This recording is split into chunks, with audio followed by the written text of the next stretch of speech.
What if you lost 100 pounds, lowered your blood pressure, and finally quieted that constant food noise only to be told you couldn't afford to stay on the medication that got you there? That's not a hypothetical. It's real life for millions of Americans taking GLP-1 medications today. And a new report just confirmed what so many of us already knew.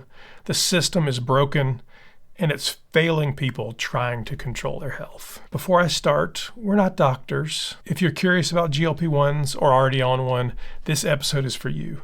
We will discuss how these medications work, what makes them so effective, and why access is still out of reach for many people. We'll also closely examine a brand new report from ICER, a significant health policy group that outlines what's wrong and what needs to be changed. Let me tell you our story. I'm Christopher Durham. Since starting Tirzepatide in September of 2023, I've lost 102 pounds. I'm off my blood pressure medication, cholesterol medication, and I sleep through the night. I feel better than I have in decades. My wife Lorraine is on the same adventure. She's lost 52 pounds. Between the two of us, we've lost over 150 pounds using Zepbound, Mounjaro, and Tirzepatide. And we've paid for every single dose out of pocket. Because like millions of Americans, our insurance doesn't cover obesity medications. That's why this conversation matters. You may be asking, what are GLP-1s anyway? Well, GLP-1 stands for glucagon-like peptide 1. It's a natural hormone your body makes after you eat. It helps you feel full, lowers blood sugar, and slows digestion. However, the natural hormone is gone after 3 or 4 minutes. The GLP-1 medications mimic that hormone, but they last much longer. They work on your brain and body to reduce hunger and improve how you process food. They're not stimulants. They're not crash diets. This is a real medical treatment for the disease of obesity. And when used under a doctor's care, these medications are not just safe, they're effective. Here are the options you may have heard of. Right now, the FDA has approved several GLP-1s. Wegovy and Zepbound are approved for obesity. Ozempic, Mounjaro, and others are approved for type 2 diabetes. Your doctor can help you find the one that works best for you. Let's talk about the results because they're real. The data shows that people taking Zepbound or Tirzepatide lose an average of 50 pounds, about 20% of their body weight. People on Wegovy or semaglutide lost about 33 pounds or nearly 14% of their body weight. These results come from large clinical trials. These are not hype stories, they're peer-reviewed FDA-backed studies. And we're learning these drugs can do more than help with weight loss. They can reduce the risk of heart disease, improve sleep apnea, and support better metabolic health. But here's the catch. Most people still can't get them. So if the science is solid and the results are this powerful, why is access still so limited? The team at ICER set out to answer that question. ICER stands for the Institute for Clinical and Economic Review. It's an independent nonprofit that evaluates the value of medical treatments and helps guide policy and pricing. And they just released a major paper called Affordable Access to GLP-1 Obesity Medications, Strategies to Guide Market Action and Policy Solutions. It's kind of dense, but I'm going to walk you through it. And of course, they do not hold back. Here's what the ICER report had to say.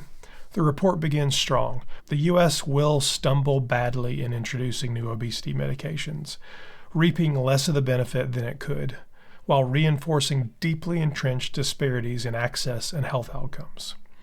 And this line particularly hits hard. There is a stark distinction between a new treatment being cost-effective as opposed to it being affordable. Translation: these medications work, but they're priced to exclude the people who need them most. Let's talk about what happened in North Carolina. As many of you know, Lorraine and I are from North Carolina. We live outside of Charlotte. The state employee health plan began covering GLP-1s for obesity. That plan covers over 750,000 workers and their families.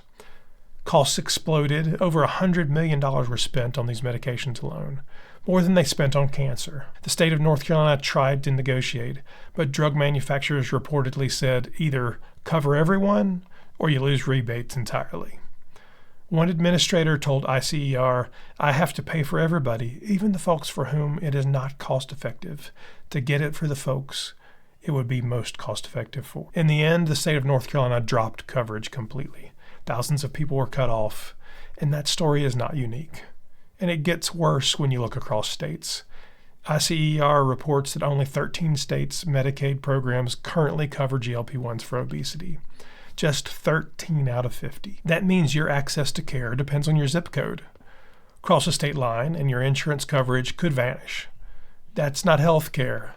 That's chaos. We turn to compounding, but it's not ideal. During the shortages in 2023 and 2024, Lorraine and I turned to state-regulated compounding pharmacies to purchase Tirzepatide through a telehealth provider. It was the best way we could continue, and it has worked well for us. ICER estimates over 2 million Americans used compounded GLP-1s. The FDA has, of course, raised concerns about compounding, dosing errors, contamination, and inconsistent strength. While those risks are real, so is the desperation of patients with no other option. Both Novo Nordisk and Eli Lilly have filed lawsuits against compounders, but until access improves, this debate is not going to stop. It's not going anywhere. So the question becomes, how do we fix this? ICER has ideas and offers real solutions. Let's break them down. First, there's value-based pricing. This means drug makers only get paid full price if patients meet weight loss targets. It holds companies accountable for real outcomes. Second, subscription pricing. Think of it like Netflix, a flat monthly rate for unlimited access. That helps insurers plan and budget without surprise costs. Third, federal subsidies. Just like subsidized vaccines or treatments for other chronic disease, obesity deserves the same support. Obesity is a disease. Fourth, Medicare reform. Right now, Medicare can't cover weight loss drugs. That rule is outdated and it must change. Fifth, more straightforward clinical guidelines so insurers know how to prioritize coverage fairly and effectively. And I'll personally add a sixth, PBM reform or elimination. Pricing transparency across the entire drug value chain, and pricing regulation that ensures the manufacturer profits, but the American patient gets a fair price. Finally, the report focuses on equity. It warns that without intentional planning, this will become yet another example of a breakthrough treatment that benefits the privileged first. At the end of the day, this is about life. It's about health, not weight. Let's not forget what's at stake. This isn't just about numbers. It's about people. It's about helping someone walk without pain, sleep without choking, and live without shame. These medications gave me my health back. However, they also exposed a system that makes it nearly impossible for the average person to do the same. Lorraine and I have made this work. It's cost a lot of money. It's honestly why we started this YouTube channel, so hopefully we could earn $1 or $2 and help pay for these medications. But no one should have to fight this hard to get the medical treatment for a disease that they badly need. Lorraine and I are living proof it can be done. You can work to pay for these medications, but you shouldn't have to. And we're the exception, and that has to change. We're not doctors, we're just two people who found something that worked and fought like hell to stay on it, and we tell you about it every week. So if this message matters to you, do something. Like and subscribe, share this, hit that bell so it notifies you every time we publish something. Tell other people about these medications. Talk to your doctor, talk to your HR team, call your congressperson, because this isn't a luxury. This is healthcare. This is science. This is hope.